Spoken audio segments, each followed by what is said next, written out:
Greater Hyderabad नगर निकाय चुनाव की बात करें तो बड़ा सवाल यह ही है कि अब की बार किसका होगा चार मीनार, क्योंकि आज मतगणना का दिन है। सुबह 8 बजे से हैदराबाद में वोटों की गिनती जारी है। हैदराबाद में 30 स्थानों पर मतगणना के केंद्र बनाए गए हैं। जीएचएमसी की 150 सीटों पर 1122 प्रत्याशी चुनावी मैदान में। अमित शाह, जेपी नड्डा और सीएम योगी आदित्यनाथ ने हमने देखा किस तरह से वो खुद प्रचार में गए। प्रचार में पूरी ताकत बीजेपी की तरफ से झोंकी गई, क्योंकि बीजेपी की जो स्ट्रेटेजी वो साफ नजर आ रही है, वो दक्षिण में खुद को मजबूत करने की है।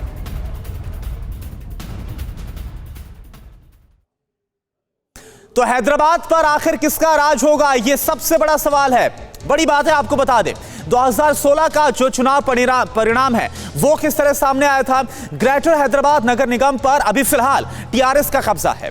2016 में तेलंगाना राष्ट्र समिति ने 99 सीटों को जीता था। इधर एआईएमआईएम यानी कि ओवैसी की जो पार्टी है, इसे 44 सीटें मिली थी। इन सब के बीच टीआरएस एआईएमआईएम ने 150 में से 143 सीटें जीती थी कुल मिलाकर। इन सब के बीच बीजेपी को 4 और कांग्रेस को 2 सीटें मिली थी। और देखना यह होगा कि जब बीजेपी की तरफ से पूरी ताकत झोंकी गई है तो 4 से लेकर कहां तक इजाफा होता है। शिवांगी हमारे साथ हैदराबाद से लाइव जुड़ी हुई हैं। शिवांगी, ये जो चुनाव है उसमें जिस तरह से बीजेपी ने पूरी ताकत झोंकी है, सवाल यही है कि 4 पिछली बार थी, कितना इजाफा होता है, क्या कोई बड़ा चमत्कार देखने को मिलेगा आज?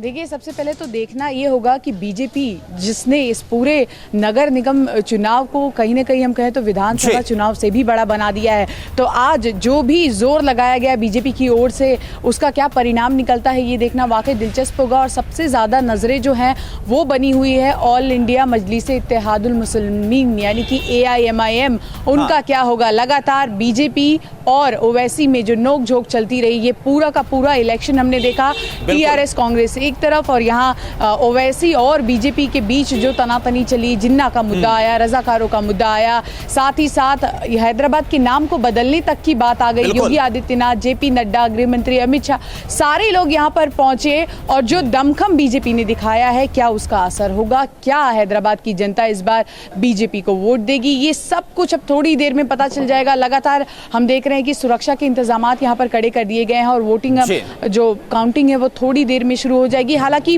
वोटरों से निराशा जरूर हुई। अगर हम 2016 की बात करें तो उस वक्त 45% जो है वो वोटिंग पड़े थे, लेकिन इस साल 35.80 वोट पड़े हैं। तो ऐसे में वोटरों से जरूर निराशा है, लेकिन ये देखना होगा कि वो किस तरफ जाते हैं।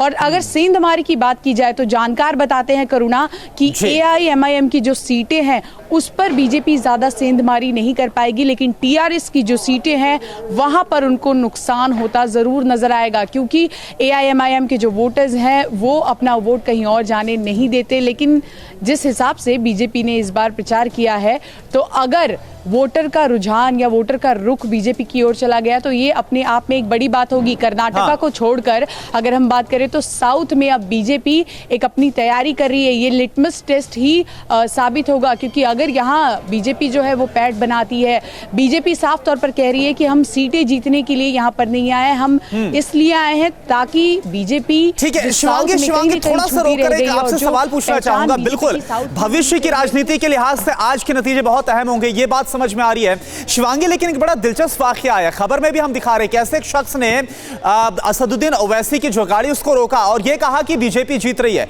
और इस पर असदुद्दीन मुस्कुराए। आप वहां पर लगातार बनी हुई हैं, आपको किस तरह से मूड इस बार नजर आया, क्या आपने भापा है?